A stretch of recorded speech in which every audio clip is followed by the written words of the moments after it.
Assalamualaikum warahmatullahi wabarakatuh.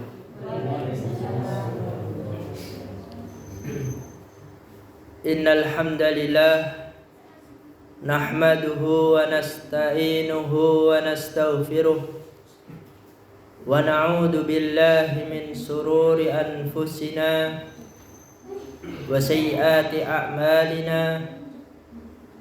May yahdihillahu fala mudilla lahu wa may yudlil fala hadiya lahu. Wa asyhadu an la ilaha illallah wahdahu la syarika lahu wa asyhadu anna Muhammadan abduhu wa rasuluh. Amma ba'd. Para hadirin jamaah penuntut ilmu yang sangat dimuliakan oleh Allah Subhanahu wa taala. Pada malam hari ini kita akan melanjutkan belajar bersama-sama kita yang berkaitan dengan ilmu tauhid. Dan sebelum memasuki belajar bersama-sama, mari kita baca basmalah bersama-sama. Bismillahirrahmanirrahim. Adapun topik yang akan kita pelajari berkaitan dengan babu minasyirki labsu halqati wal khayti wa nahwihima li raf'il bala au daf'ihi. Bab yang berkaitan dengan perbuatan syirik memakai gelang, benang atau sejenisnya, li raf'il bala, untuk mencegah atau menolak bala, itu suatu bahaya. Bala itu suatu bahaya.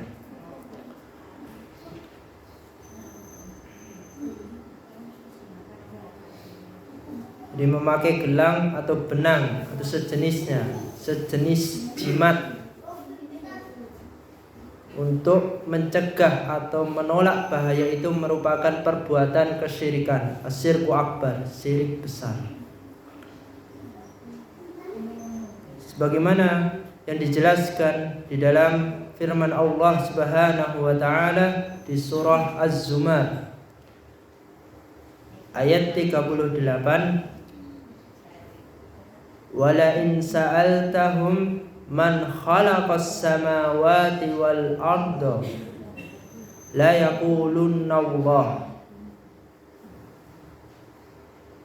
Dan sungguh jika engkau tanyakan kepada mereka, man khalaqas samawati wal ard, siapa yang menciptakan langit dan bumi, la yaqulunna Allah, maka mereka itu akan menjawab Allah. Qul, katakanlah, afara'aitum ma tad'una min dunillah, kalau begitu tahukah kamu tentang apa yang kamu sembah selain Allah?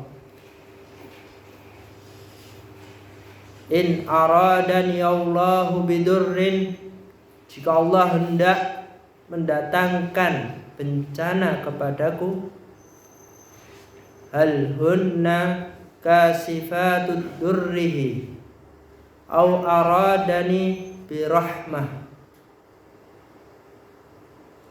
apakah mereka mampu menghilangkan bencana itu,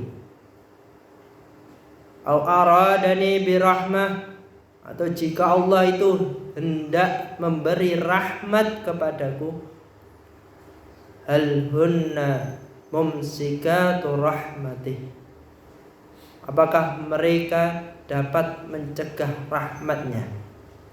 Qul, katakanlah, hasbi Allah, cukuplah Allah bagiku, alaihi yatawakkalul mutawakkilun, kepadanya lah orang-orang yang bertawakal, berserah diri.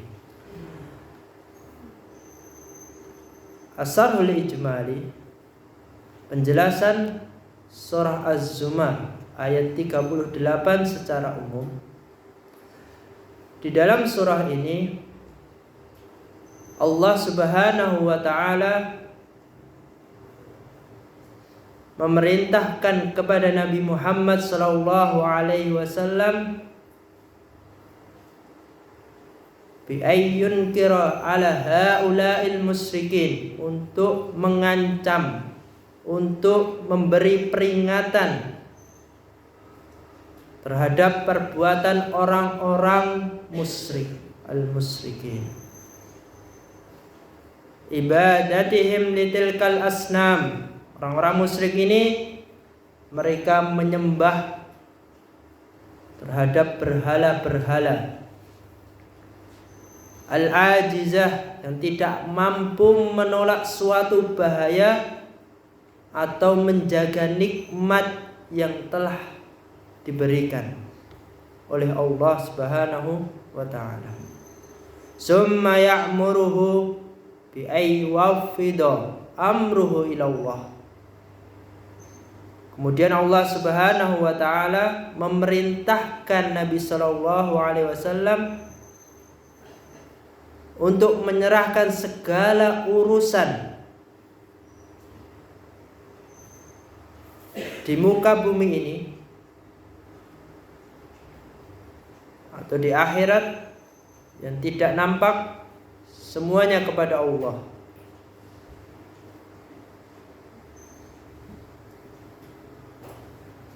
Kafihi bijalbin naf'ihi, karena Allah yang mencukupi segala kebutuhan, mampu mendatangkan manfaat dan menolak bahaya. Karena orang-orang musyrik dahulu, mereka semuanya menyembah berhala, menyembah patung, memakai jimat. Kalau zaman sekarang ada yang menyimpan keris atau akik yang dipercayai untuk menolak bahaya, menjauhkan dari suatu hal-hal yang berbahaya bagi dirinya. Ada juga yang membangun rumah, di penuhnya itu dikasih sesajen ayam kampung. Atau ada yang rumahnya sudah jadi, setiap pintunya itu dikasih burung puyuh, dia wadahi kresek atau plastik warna putih, dan burung puyuhnya itu dibunuh dengan atau disembelih, ditujukan kepada selain Allah, dimasukkan beserta bulu-bulunya masih utuh, tapi disembelih, diperuntukkan kepada selain Allah, ditaruh di pintu biasanya, dengan anggapan agar suatu bahaya itu tidak masuk ke dalam rumah atau ke dalam suatu keluarga.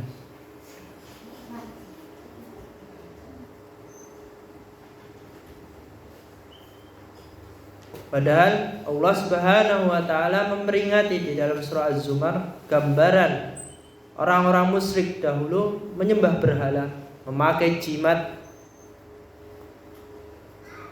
Tapi sekarang banyak yang mencarinya. Ada yang bangga memakai jimat, memiliki jimat. Padahal itu merupakan perbuatan asyirku akbar, syirik besar, mengeluarkan dari agama Islam. Adapun faedah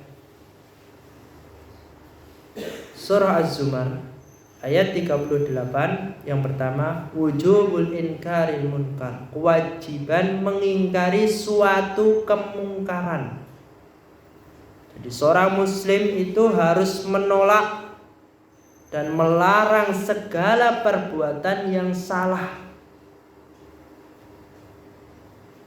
Tentunya itu bertentangan dengan ajaran agama Islam. Jadi kalau suatu hal itu sudah perihal kemungkaran harus menolak, tidak ada tawar-menawar. Kalau itu pasti kemungkaran. Kadang dalam menjalani kehidupan kita akan mendapati di tengah-tengah masyarakat suatu kampung itu mengadakan acara yang bertentangan dengan ajaran agama Islam dengan alasan melestarikan adat istiadat. Akan tetapi adat istiadat itu bertentangan dengan ilmu tauhid. Tentunya seorang mukmin yang beriman benar-benar dia akan mengingkarinya, akan menjauhinya, tidak mengikuti acara tersebut.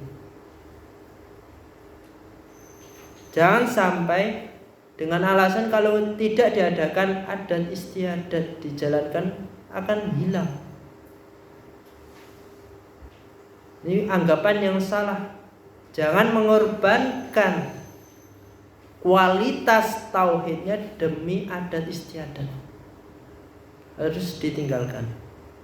Karena hukumnya wajib mengingkari suatu kemungkaran.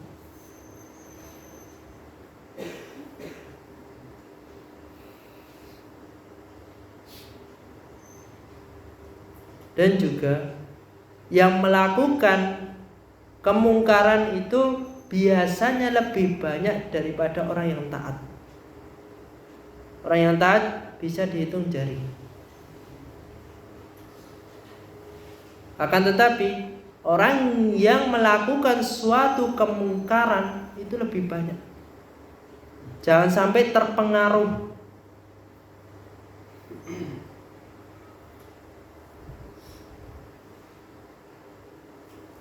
Adapun faedah yang kedua, butlani ibadatil asnam, sesatnya menyembah berhala. Menyembah patung atau berhala itu merupakan perbuatan yang batil. Karena berhala atau patung atau kuburan atau pohon besar itu tidak bisa memberi manfaat dan menolak bahaya. Contohnya, kalau ada patung atau pohon besar yang disembah, kalau itu diyakini ada penunggunya, dikeramatin, otomatis itu ada jinnya, bukan pohonnya itu. Kalau sudah memiliki anggapan seperti itu, ini harus dikeramatin, harus dijaga. Itu pasti orangnya keluar dari Islam, karena dia menyembah kepada pohon atau kuburan itu atau berhala. Karena suatu berhala atau pohon atau kuburan itu yang disembah itu tidak bisa mendatangkan bahaya atau manfaat. Kalau bisa yang mendatangkan itu, jadi itu disesatkan oleh Allah, ditutup hidayahnya. Karena yang penunggunya itu jin atau sesuatu yang dikeramatkan untuk menyesatkan Bani Adam, anak cucu Adam. Adapun faedah yang ketiga, anna kasbud durri wa jalbin naf'i min khasaisillah. Hanya Allah yang bisa memiliki suatu kuasa untuk menolak bahaya dan memberi manfaat. Dan ini harus kita yakini. Jangan sampai terpengaruh keyakinan. Jadi itu berkaitan dengan tauhid. Tauhidnya harus dikuatin lagi, dijaga, dipupuk. Karena tauhid itu bisa melemah ketika imannya itu berkurang. Karena iman itu yazid wa yanqus, kadang bertambah, kadang berkurang. Makanya wajib bagi diri seorang muslim itu meminta hidayah, meminta keselamatan di setiap waktunya. Karena kita tidak tahu, diri kita tidak tahu benar-benar selamat atau tidak.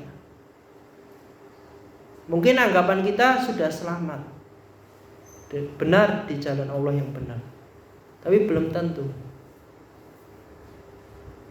Karena iman yazid wa yanqus. Iman itu bisa bertambah, bisa berkurang. Kalau keadaan berkurang, melihat suatu kemungkaran yang berkaitan dengan syirik itu bisa terbawa. Faedah yang keempat, wujubut tawakkul 'ala Allah wal iktifai bihi ama siwahu. Kewajiban untuk bertawakal hanya kepada Allah.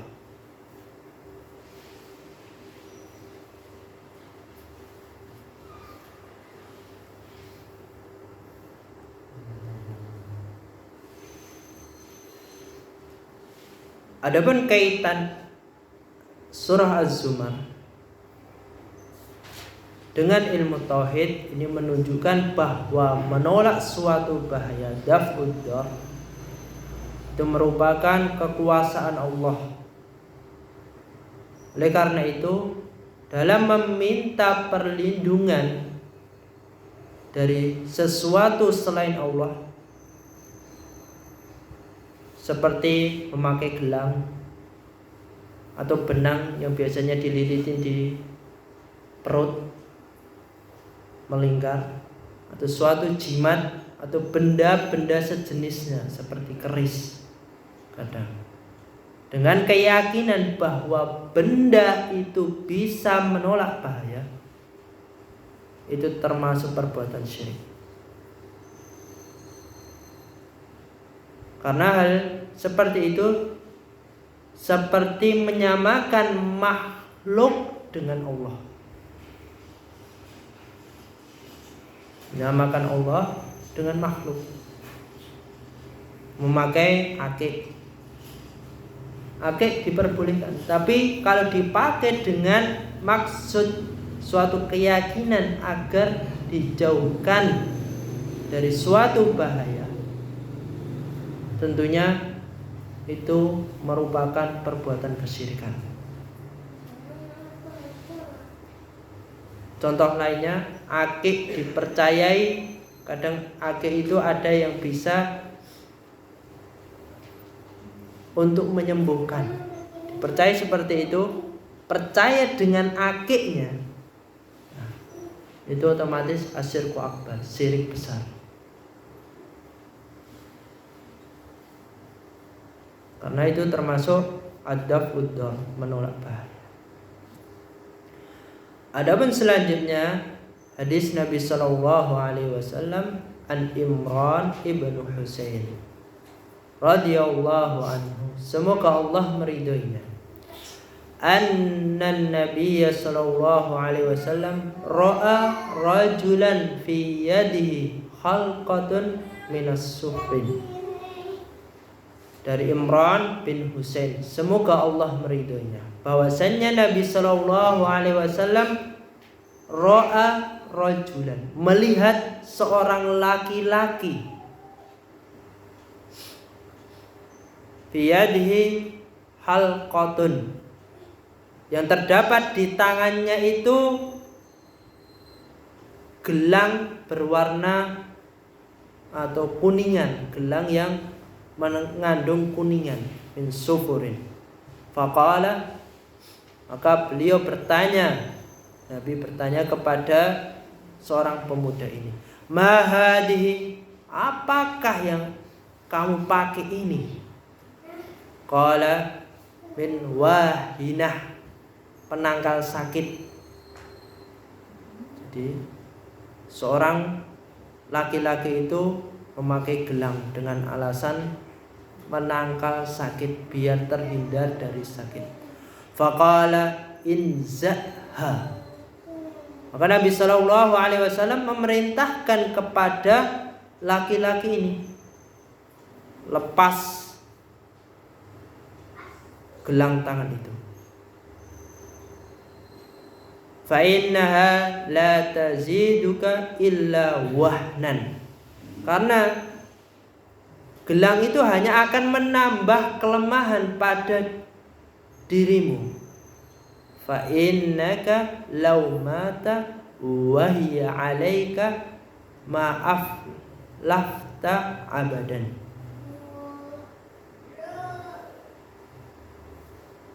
Disebabkan jika kamu mati sedangkan gelang itu masih ada di tubuhmu, maaflah abadan, kamu tidak akan beruntung selama-lamanya, akan masuk neraka maksudnya. Itu memakai gelang dengan anggapan menangkal sakit biar terhindar dari sakit. Atau yang sempat viral, kalung magnet. Pernah dengar Pak Bu? Atau yang dipakai magnet. Itu ada yang menganggap kalau sudah pakai itu akan terhindar dari penyakit, akan bisa buat terapi dengan keyakinan itu. Tentunya itu termasuk asyirku akbar. Dengan meyakini kalungnya itu yang dijadikan objek penangkal sakit biar terhindar sakit, asyirku akbar. Sempat viral, sekarang udah redup, udah gak ada jejaknya.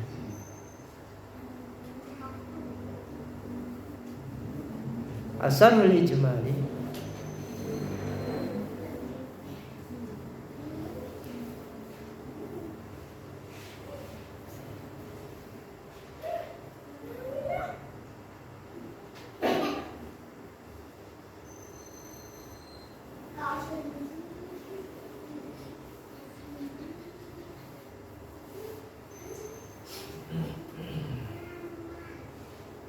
yuhbiruna Imran ibnu Husain.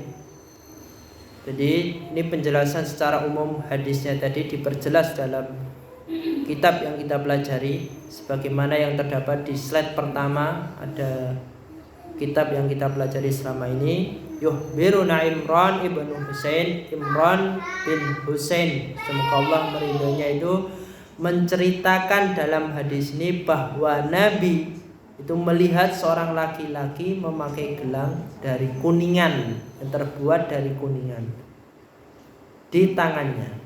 Maka beliau, Nabi, bertanya tentang tujuan pemakaian. Jadi memakai gelang, laki-laki itu boleh memakai gelang, tapi tidak boleh kalau yang terbuat dari emas, itu tidak boleh. Laki-laki itu tidak apa-apa, tapi dengan syarat tujuannya itu tidak melanggar syariat.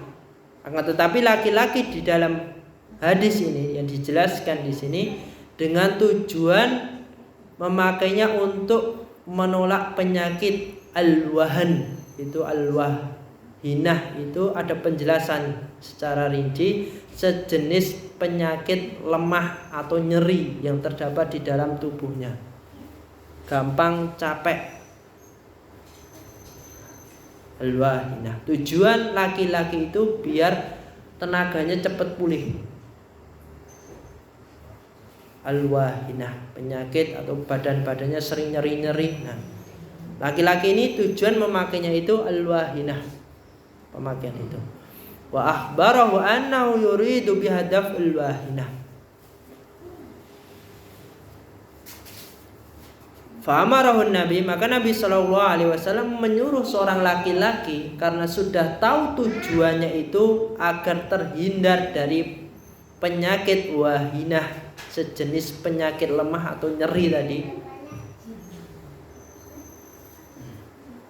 untuk melepasnya, karena itu merupakan perbuatan kesyirikan. La tazidu illa dha'fan, malah jadi laki-laki dengan tujuannya tadi agar penyakit lemah atau nyerinya tadi terhindar, malah bisa jadi seorang laki-laki itu tambah penyakit lemah dan nyerinya itu gara-gara gelang itu.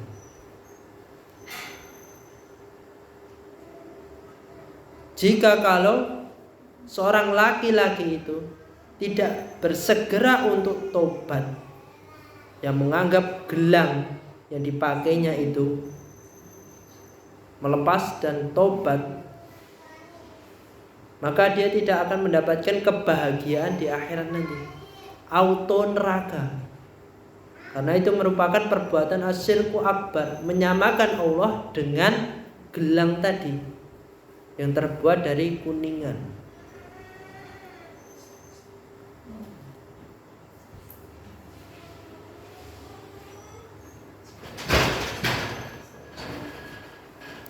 Faidah hadis ini yang pertama, iftisalu al-mufti, meminta penjelasan secara jelas dari mufti dengan cara bertanya.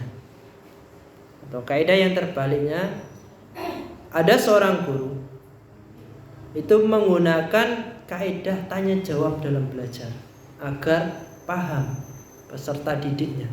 Atau dibalik, kadang muridnya yang bertanya dengan gurunya, tapi itu berkaitan dengan pembahasan yang dibahas. Itu yang dinamakan belajar. Tujuannya apa? Agar itu membekas. Seperti dalam hadis ini, Nabi SAW mengajari atau memberi ilmu kepada seorang laki-laki yang memakai gelang yang terbuat dari kuningan. Itu dengan cara bertanya tadi. Nggih mboten Pak Bu? Bertanya. Apakah, pertanyaan tadi Nabi SAW, apakah yang kamu pakai ini tujuannya untuk apa? Untuk penangkal sakit. Maka seorang laki-laki itu menjawab untuk penangkal sakit. Jadi suatu pertanyaan Nabi SAW dalam menyampaikan ilmu. Tujuannya apa? Biar membekas, biar benar-benar seorang laki-laki ini paham, sehingga seorang laki-laki ini mengamalkan. Jadi di sini al-mufti dengan cara tanya jawab, menjelaskan secara rinci bagaimana alurnya. Yang kedua, faedah yang kedua, i'tibarul maqasid, untuk mempertimbangkan maksud dan tujuan dalam suatu perbuatan atau hukum. Dalam menjalani kehidupan, mau mengamalkan suatu perbuatan harus mempertimbangkan maksud dan tujuannya. Karena maksud dan tujuan itu akan menentukan seseorang terjatuh ke dalam perbuatan kesyirikan atau tidak. Contohnya, si A, orang tuanya meninggal dunia, nyewu di menyembelih kambing ditujukan kepada keluarganya yang meninggal, si A tadi. Tentunya ini perbuatan kesyirikan.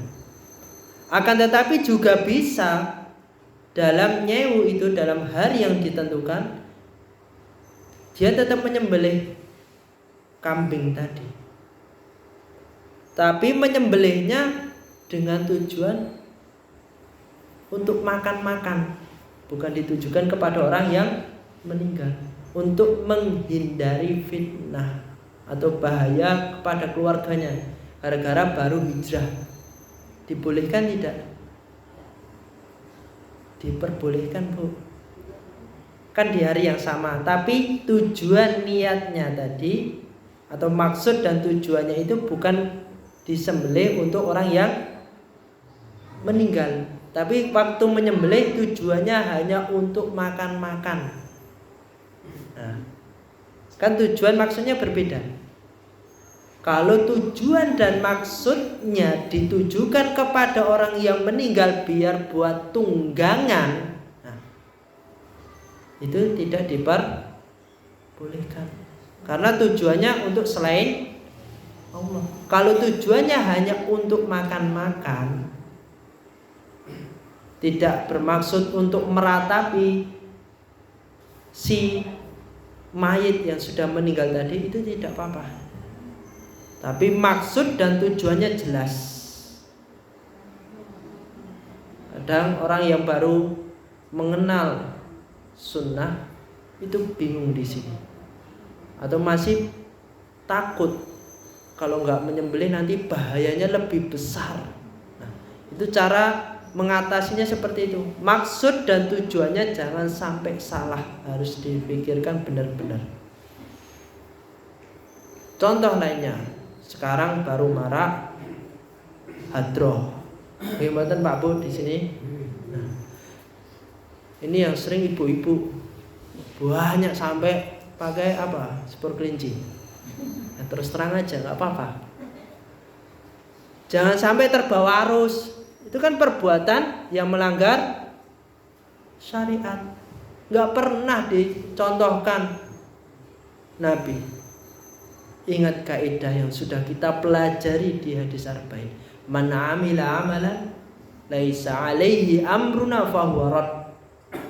Suatu amalan yang tidak pernah dikerjakan atau dicontohkan oleh Nabi fahuwa raddun, maka itu tertolak.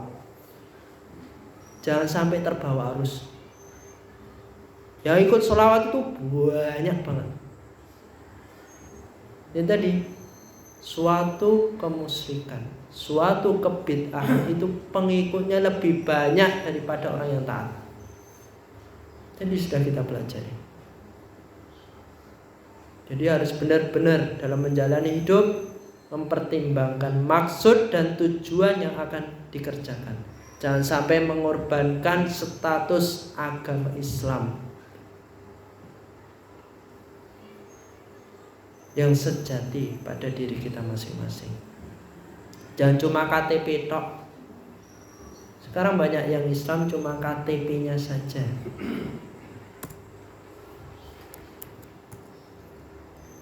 Faedah yang keempat, anna maratibul inkar tatafawatu faidah. Tadi ketiga sekarang. Oke, ketiga. Oh ya, di sini tak enter. Oke, Bu. Faedah yang ketiga. Tadi yang kedua, iktibarul maqasid, mempertimbangkan maksud dan tujuan. Faedah yang ketiga, anna maratibul inkar tatafawatu fa idza nafa'al kalam harama tahlidu fihi. Bahwa tingkatan pengingkaran itu berbeda-beda. Jadi mengingkari suatu amalan itu berbeda-beda tingkatannya.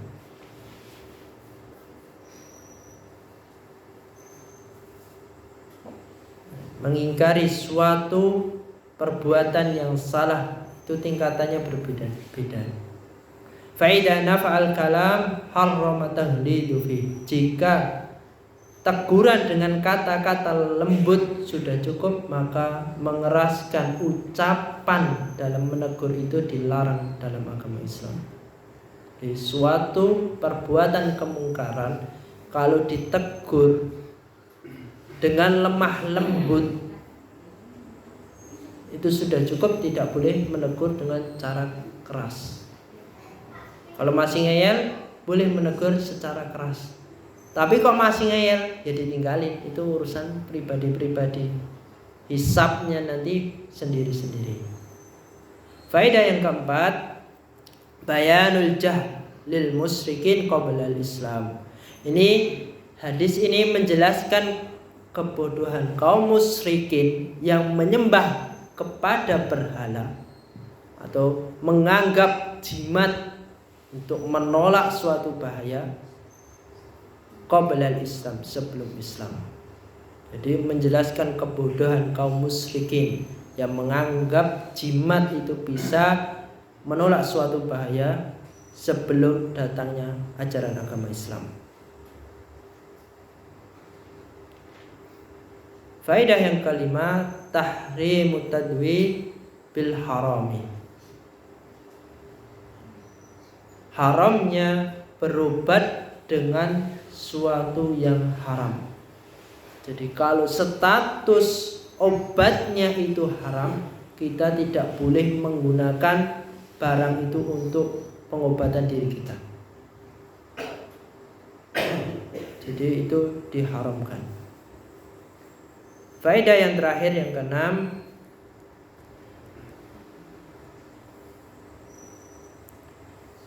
annal haram la yanfa' fil asli wa in nafa'a fi ba'di fa mudarratihi akbar. Bahwa pada dasarnya sesuatu yang haram itu tidak memberi manfaat. Suatu hal yang haram itu tidak akan memberi manfaat. Jikapun suatu hal yang diharamkan bisa mendatangkan manfaat, itu cuma sedikit. Akan tetapi mudarat, bahayanya itu lebih besar daripada manfaatnya.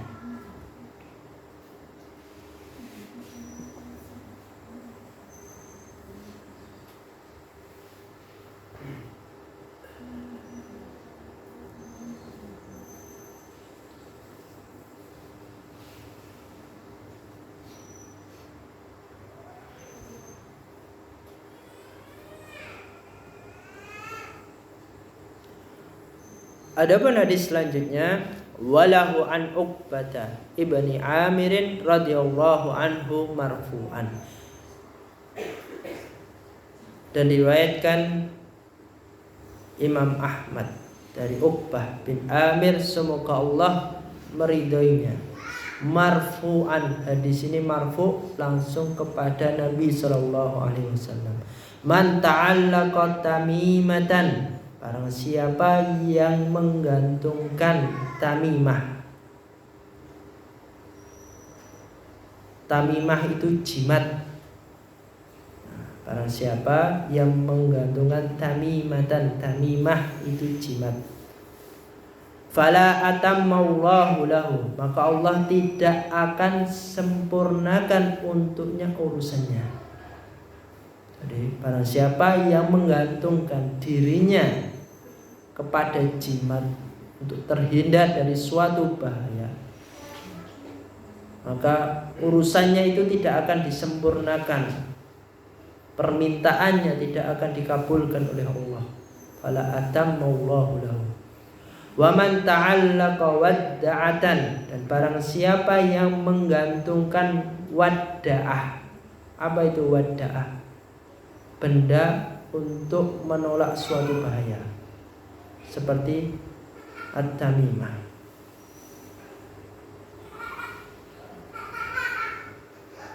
Fala wadda'allahu lahu, maka Allah tidak akan memberikan keringanan baginya.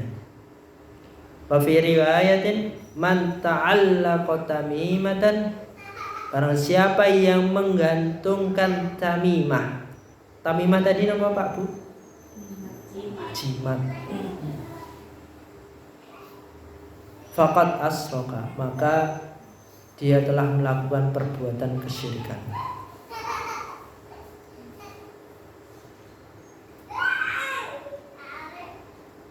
Jadi hadis ini dari Uqbah secara jelas menggambarkan bagi seseorang yang menggantungkan kehidupannya dengan tamimah, jimat atau wadda'ah, benda untuk menolak bahaya, atau muttaqat, nama lain itu benda yang diyakini, suatu benda yang diyakini, maka faqad asyraka, maka dia terhitung sudah melakukan perbuatan asyirku akbar.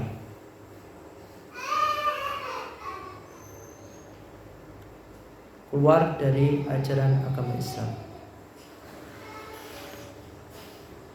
Waktunya sudah habis.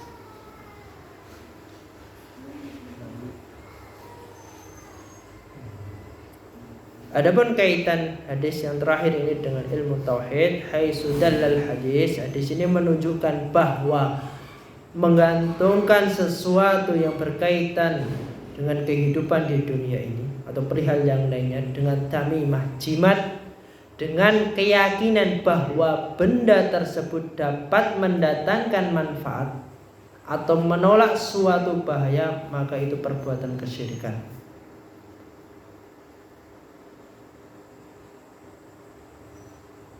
Dikarenakan yang bisa memberi manfaat dan menolak suatu bahaya itu hanya Allah saja. Jadi yang meyakini dengan keyakinan yang salah bahwasanya yang memberi bahaya atau manfaat itu berhala atau jimat atau yang lainnya, itu merupakan perbuatan asyirku akbar, karena itu melanggar tauhid rububiyah, uluhiyah, dan asma was sifat. Tiga-tiganya masuk.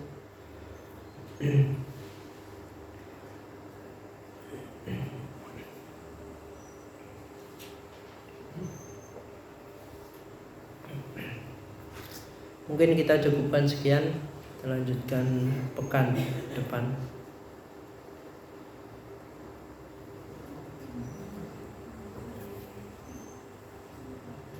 Karena pembahasan selanjutnya agak panjang. Ini hadis yang terakhir, penjelasannya sama yang sebelumnya, faedahnya juga sama, hampir sama.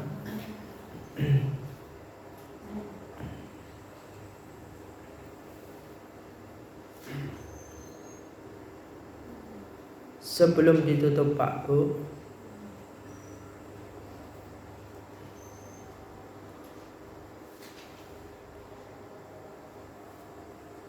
judul pembelajaran pada malam hari ini apa Pak Bu? Judulnya apa tadi?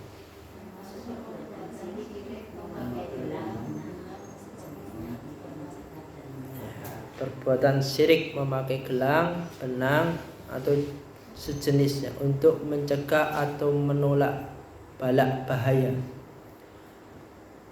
Pertanyaan selanjutnya, hadis keberapa yang ditanyakan Nabi tentang orang yang memakai gelang yang terbuat dari kuningan tadi? Hadis pertama atau kedua? Pertama, anna rajulan memakai suatu gelang yang terbuat dari kuningan dengan tujuan atau maksud untuk menolak penyakit nyeri luahana. Itu merupakan perbuatan asyirku akbar, syirik besar. Mungkin cukup sekian. Jika ada salah kata atau perkataan saya kurang sopan, saya minta maaf sebesar-besarnya. Mari kita tutup dengan doa kafaratul majlis. Assalamualaikum warahmatullahi wabarakatuh.